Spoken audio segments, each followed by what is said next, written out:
Hoje a gente vai fazer rápidos comentários sobre o capítulo 30 do livro Desperte e Seja Feliz, do Divaldo e a Joana de Ângeles, Natal de Amor. É curioso esse texto que a Joana coloca alguns momentos bem específicos, né? Primeiro ela situa a gente no ambiente social, político, religioso, da chegada de Jesus. Depois ela coloca a mudança trazida por Jesus, como a sociedade modificou, como as coisas se modificaram com a presença de Jesus.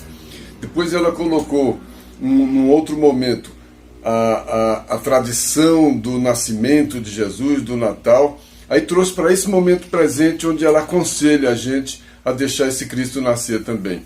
E ela provoca no futuro, né? Ela pede para a gente fazer mais do que esse Natal. Ela pede para que a gente permita o nascimento de Jesus dentro de nós. Muito bonito o texto, e a gente vai fazer esses comentários rápidos aqui. Primeiro ela fala da dominação, situando o ambiente da época de Jesus, da chegada de Jesus. Ela fala da dominação romana, né? Sobre Israel. Uma dominação injusta, uma dominação que tinha algumas características. A dominação romana, Roma já tinha aprendido a não chegar destruindo tudo como se fazia antes, que não deixava tradição, não deixava pedra sobre pedra. Roma aprendeu a dominar o Estado, a dominar a estrutura do Estado, mas aprendeu também a deixar algumas coisas, como, por exemplo, algumas tradições, algumas coisas, principalmente questões religiosas. Roma interferia menos nas questões religiosas. Por isso, os lugares dominados por Roma, ela tinha o poder da superestrutura estatal, mas permitia algumas tradições religiosas, e essas tradições religiosas continuaram em Israel. Então era uma tradição subordinada ao Estado romano, né? É o que ela diz aqui. A tradição de Roma esmagava a alma de Israel, que tinha a dor e o desespero ali naquela região. Mas no meio de tudo isso, tinha uma luta interna daqueles esmagados privilegiados. Ela diz: ao mesmo tempo lutavam entre si sacerdotes e levitas, fariseus, saduceus e publicanos, todos disputando prerrogativas, porque Roma dava prerrogativas para algumas categorias. E aí ninguém buscava verdadeiramente a liberdade de Israel, das pessoas. As pessoas, cada um queria se salvar. Então esses que ela citou aqui disputavam essas prerrogativas concedidas pelo Estado romano, que eram meras prerrogativas de quem usufruía das prerrogativas e escravizava seus irmãos, né? Olha como já era injusto todo esse processo. E a Joana diz, aí ela já traz intriga do Sinédrio, com a estrutura de poder representada, no caso aqui, por Pilatos, que a estrutura do poder romano era representada nessa época por Pilatos. E ela diz, olha, as intrigas se movimentavam nas altas cortes do Sinédrio. Essas altas cortes do Sinédrio eram a parte de Israel religiosa respeitada pelo Estado romano. Mas essas altas cortes tinham essas intrigas, né? Envolvendo os chefes, né, Caifás, Anás, e envolvia também Pilatos, que se engalfinhavam pela governança desses infelizes subalternos. O homem sempre dando jeitinho, pelas suas imperfeições, de mandar, de comandar, escravizando os outros e usufruindo disso. Isso não tem muita novidade, né? E ela arremata sobre esse momento anterior a Jesus. A Judéia era um deserto de sentimentos. A Judéia era um deserto de sentimentos. Por isso Jesus trouxe o amor, né? E foi nesse lugar, assinalado pelo sofrimento, que nasceu Jesus. Aí ela vem, num segundo momento. Nunca mais a humanidade seria a mesma. Com a chegada de Jesus nesse momento, nesse ambiente, né? o mundo de violências e crimes, de guerras contínuas e agressões, conheceu a não violência, conheceu o amor. Jesus trouxe o evangelho de amor, de perdão, de compreensão e etc. E aí ele traz, a Joana de Ângeles traz o Sermão do Monte para todos aqueles que quiseram compreender, que quiseram a paz, que quiseram a felicidade, como um processo de aquisição da paz, como um processo de elevação, como um processo de libertação.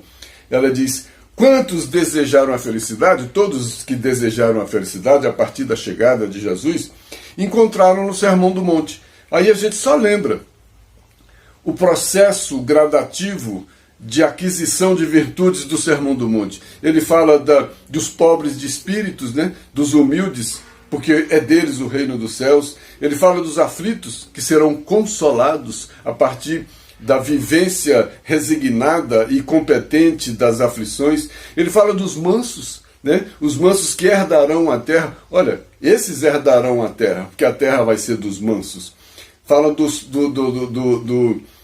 que sentem fome e sede de justiça, porque serão saciados, porque o mundo futuro vai ter justiça, né? E aqueles que sentem fome e sede de justiça serão saciados, porque viverão nesse mundo, estarão trabalhando para viver nesse mundo.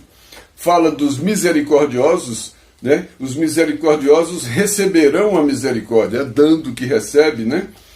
Dos limpos de coração. Olha os limpos de coração. Onde estão os limpos de coração? O que tem no meu coração? O que eu vejo? O que eu quero? Não tem aquele querer adoecido, não tem aquele egoísmo. Não tem...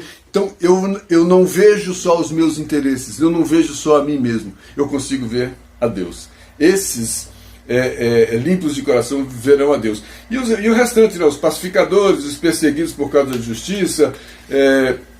Ela fala do Sermão do Monte, que não é o caso aqui, a gente só citou para lembrar que ela falou que a partir dali todo mundo que quis a felicidade, a paz, tinha um caminho. Esse é o caminho, caminho da verdade e da vida. Um caminho a ser perseguido pelo homem, né? E aí ela se aproxima do conteúdo do Natal. Desde aquele momento da chegada de Jesus, todo ano, aqueles que compreenderam, que amam, dão-se as mãos para celebrarem o nascimento de Jesus. É a tradição do Natal. Então ela colocou a sociedade antes de Jesus, as mudanças trazidas por Jesus, a tradição da celebração do nascimento de Jesus. Aí ela traz para o presente, hoje.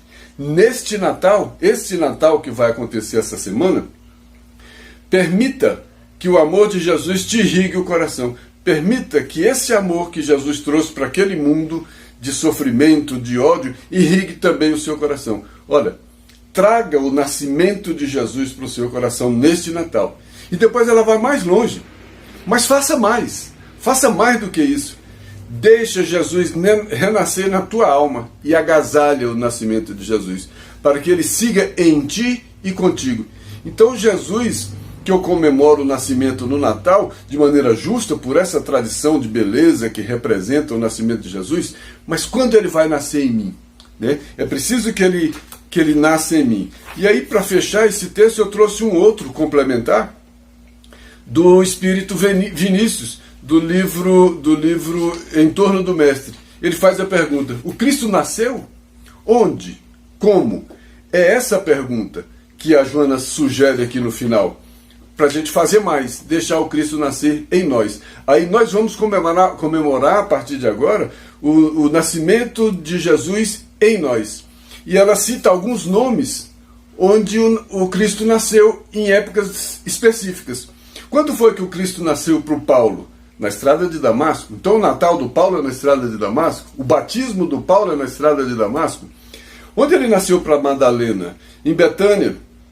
Quando ela, ouvindo a fala de Jesus, ela despertou. Ali o Cristo nasceu para ela. Quando ele nasceu para o Pedro? No átrio, né, do palácio do Pilatos, do paço de Pilatos, quando ele negou Jesus e compreendeu o que ele tinha feito e o que ele precisava fazer. Ali o Cristo nasceu para ele. Quando ele nasceu para João, evangelista, quando João compreendeu que o Cristo, que Jesus era amor. Olha só, o Jesus nascendo, o Cristo nascendo em cada um. Onde ele nasceu para Zaqueu, Quando Zaqueu teve a disposição de subir numa árvore para ver o Cristo passar, e ali ele nasceu para Zaqueu.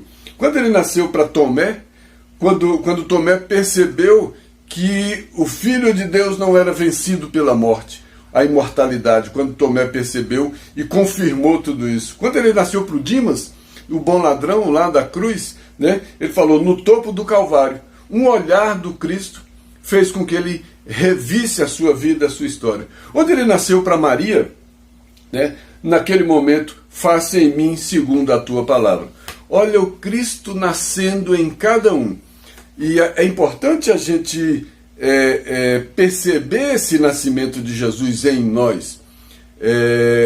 E nada mal, nada contra a gente celebrar o nascimento de Jesus como um fato histórico, mas é muito pouco mesmo a gente transformar o nascimento de Jesus numa data comercial e permitir que essa data comercial traga para o meu coração exatamente o contrário dos ensinamentos do Cristo.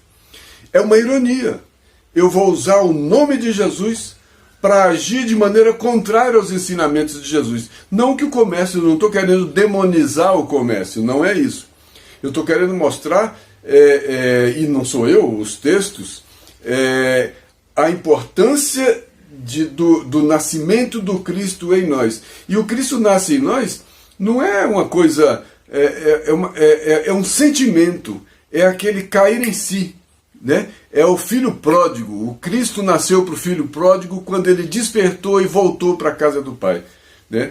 E em algum momento, né, o Cristo chama sempre, vinde a mim. Tem 2000 anos que ele vem chamando, vinde a mim, vinde a mim, vinde a mim, os cansados, os aflitos, aqueles que, sabe? E a gente não ouve. Porque as outras vozes, as vozes dos interesses, as vozes das imperfeições, falam das tentações, falam muito alto em nós.